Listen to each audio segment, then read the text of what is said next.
ഞാൻ ആദ്യമായിട്ട് ബാലവാടിക്ക് പോകണേ. ഇതെന്താ ആനക്കുത്തിന് ബാക്കാണ്. ഞാൻ ചൈത്തും വന്നിട്ടുണ്ട്. ഞാൻ പോവാൻ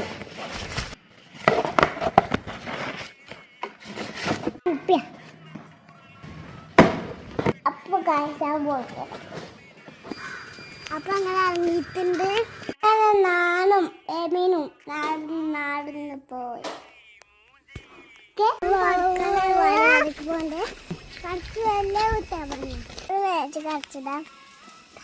ഇതാണ് അങ്ങനെ വാൾപാട് കെട്ടി അവിടെ എത്തിയപ്പോ ആളവിടെ പുറത്തുണ്ടായിരുന്നില്ല. പിന്നെ ഞാൻ അങ്ങനത്തെ കേറി പോയി. പിന്നെ ടീച്ചർ എന്റെ ബാഗും ഇതുള്ളൊക്കെ ഉള്ളൊക്കെ കയറിയപ്പോ എന്തൊക്കെയാ